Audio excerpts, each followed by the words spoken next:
I think we've been missing some crucial details about the missing children's incident.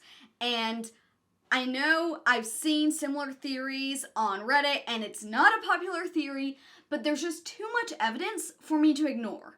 Let's start at the beginning. In FNAF 1, we're introduced to the missing children's incident through two newspaper clippings. The first one says that 2 children went missing in the back room at Freddy's on June 26 and haven't been seen since, and this event was caught on camera. The second newspaper says that 5 children have now been linked to the incident and that the culprit used a costume to gain the children's trust. So, what we can assume from this is that William was caught on camera as Spring Bonnie luring 2 children into the back room. These were likely the last 2 victims associated with this incident, as is how he was caught. So, the police take William in for questioning, and during the investigation they realize that 3 other children had recently gone missing at Freddy Fazbear's, and it's likely all related. But the bodies were never discovered, and William's face was never seen on camera, so they didn't have enough evidence to really convict him. In the Pizzeria Simulator Lorekeeper ending, we get this image of 6 tombstones, which almost exactly matches up to the heads we see at the end of FNAF 4, giving us the names for these missing children. We can assume that the grave on the hill is Charlie watching over the missing children, especially since this matches her grave in the books. And according to the Ultimate Guide, the name on the 5th grave can be found in the survival logbook, Cassidy. We find out in Ultimate Custom Night that Chica, or Susie, was the first of these 5 children to go missing, and we know from Pizzeria Simulator that William lured her away with her dog. Then in Help Wanted, we play Pizza Party, where we seemingly experience a recreation of Gabriel dying and possessing Freddy. In this game, we see that Bonnie is already in the back room next to Chica, implying that he has already been possessed as well. So, we have Susie, then Jeremy, then Gabriel, and then Fritz and Cassidy were lured together last. We can get even more information about these murders in the Chica's high school years cutscenes in Ultimate Custom Nights. In each cutscene, we see Toy Chica explaining how she's going to get the boy she's interested in that day, and then she collects a piece of them. And there are some things that sound awfully familiar. I told him that someone ran over his dog in front of my house. But once he's there, I'll entice him with warm cookies, lure him inside, invite him inside, and then I'll have him. Well, that sounds almost exactly like how William lured Susie. The next victim being Jeremy is reinforced, with Toy Bonnie being in the next cutscene, as Chica plots to tell him that her house is on fire. She next plans to tell Mangle that she has hostages, and in Pizza Party, we see Gabriel walk into the back room of his own volition where 2 of his friends were stuffed into animatronics. Sounds like he was looking for them. The last 2 aren't as important, because we already know that Fritz and Cassie were lured together, but we have Chica planning to break into the puppet's house and just straight up kidnapping Pig Patch.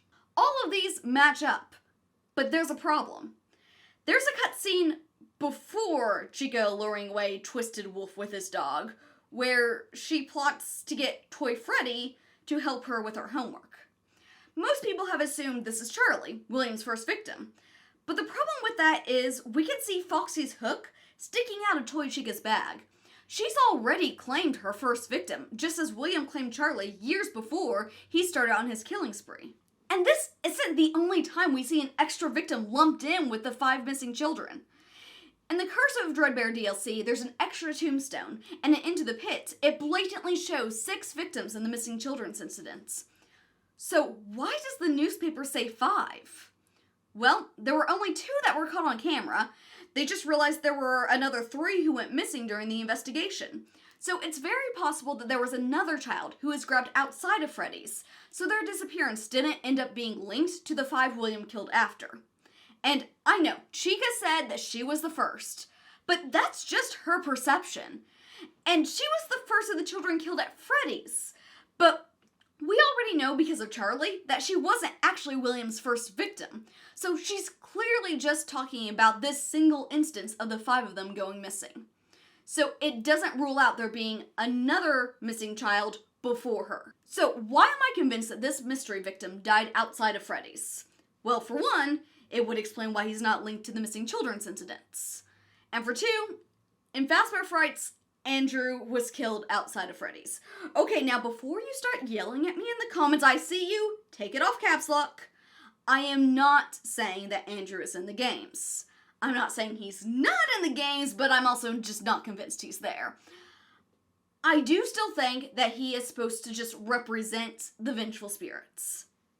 And now you can yell at me, but just please do it nicely. Look, I know this is controversial. It would be so much simpler if the 5th tombstone that we solved for in the survival logbook was the 5th animatronic of Golden Freddy, who we see in Ultimate Custom Night is the one you should not have killed, who is torturing William. I want that to be the case because it would make things so much simpler, but the evidence doesn't add up for me. Take a look at the tombstones again. Like I said, they mostly match up with the heads, all but one. Cassidy's grave does not line up with Golden Freddy. She's not the one, or one of the ones, depending on what you believe, in there. I also want to take a minute to talk about the Silver Eyes novels. In it, the victims are Susie, Gabriel, Fritz, Cassidy, and Michael Brooks. Susie, Gabriel, and Fritz all serve the same as their endgame counterparts. But then we have Michael possessing Golden Freddy and Cassidy possessing Bonnie. I know Michael is plot relevant, but if he was just meant to be a Cassidy substitute, then why did Cassidy take Jeremy's spot as Bonnie?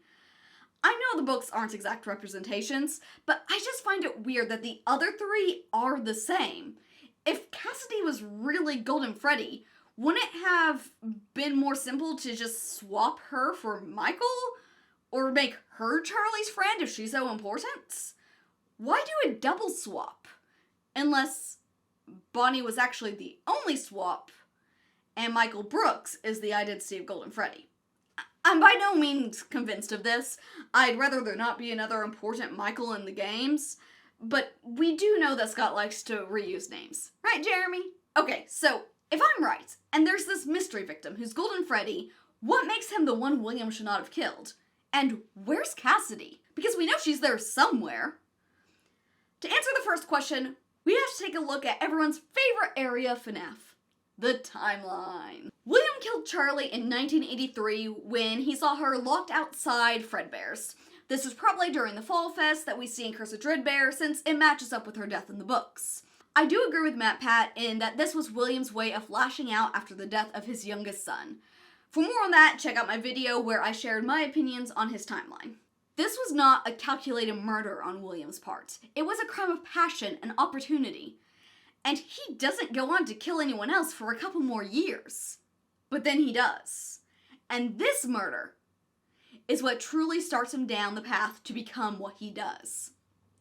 The one William should not have killed was his first planned victim. And I don't really have evidence for this, but I think it would make sense if William's first planned murder was one of the kids that bullied his son. There's a lot of themes related to bullying in Fazbear Frights, and it would also give William some good motivation. But one way or another, the results are the same. It's at this moment that Purple Guy is born. So what about Cassidy? Well, let's take a look at what we know of her character. We know for sure that it's her talking to Crying Child in the logbook. And no, they do not have to both be inside Golden Freddy for this to occur. In fact, I think their conversation in the logbook is representing something much bigger than two spirits just having a chat inside an animatronic. Let's look at some of the things she says in the logbook. What do you remember? Do you remember your name? The party was for you. She's trying to help Crying Child remember who he is. So, do we ever see someone trying to help Crying Child remember something in the games? We do. In Happiest Day. We have Balloon Boy, Mangle, Toy Chica, and Fredbear. It's a trail of breadcrumbs, leading Crying Child to remember his final days, and therefore, who he is. She's trying to help him, and likely all the souls, to move on. So, if Cassidy is who sets up Happiest Day, that means she's who we play as in FNAF World, doing just that. Which actually makes a lot of sense, because the Princess Quest sprite in Security Breach was labeled as Cassidy, and we see her trying to free Vanessa's soul and speaking to a man that I feel pretty safe to assume is Old Man Consequences. So, Cassidy being who we play as in a game to free a soul is a somewhat common occurrence. All of this implies that she is also in Ultimate Custom Night, as we see the FNAF World sprite speak to Old Man Consequences. Leave the demon to his demons. Rest your own soul. I, like most people, assumed that the demon in question was William, and Old Man Consequences was trying to get the vengeful spirits to move on. But if that sprite is Cassidy, it sounds like she was there trying to get the vengeful spirit to move on, and All Main Consequences is telling her to leave the demon, the vengeful spirits, to his demons, William Afton, and rest her own soul. Which makes the wording make a lot more sense, because which demons would the vengeful spirits have been leaving Afton to if he moved on and stopped holding him there? Okay, so now I think we have a decent picture of who Cassidy is. A guide for lost souls. But this still doesn't explain where she is. And I'll be honest, I'm not 100% sold on this. But I do have a theory. There's one of the Happiest Day minigames I didn't touch on earlier because it's different from the others. In the final game before Happiest Day, we play as Shadow Bonnie. I know, that's not his name, but it is so much easier to say than that keyboard smash, so it's what I'm going with. This last game is a mashup of all the other games that came before it. To me, this makes it seem a bit more important than the others. Almost like Shadow Bonnie was who is behind all of them. So, could Cassidy be Shadow Bonnie? It kind of fits, actually. Righthouse put out an excellent theory on the Shadow animatronics, where he did a great job of analyzing their characteristics. Definitely go watch the full video, but one thing he draws attention to is their moves in FNAF World, and how Shadow Freddy is more aggressive, while Shadow Bonnie is support. He concluded that Shadow Freddy was likely the agony representation of the vengeful spirits, while Shadow Bonnie was the agony representation of Charlie. I agree with Shadow Freddy. He's aggressive, and Shadow Freddy is the same model as Golden Freddy. But why would a version of Charlie appear as Bonnie? And based on our analysis of Cassidy's character, it would make sense for her to be a high support character. And who is Cassidy in the Silver Ice trilogy? Bonnie. Like I said, I'm not convinced on this. We don't have a precedent for a spirit existing as just a shadow. But even if it isn't her only form, I do think it's a form of hers, because it just fits too well. If you have any other ideas as to where Cassidy could be if I'm right on this, please let me know. Because I've been working on this theory for a while and this is the best I could come up with. But at least the first part, I feel really good about. Stay hyper and keep theorizing, friends.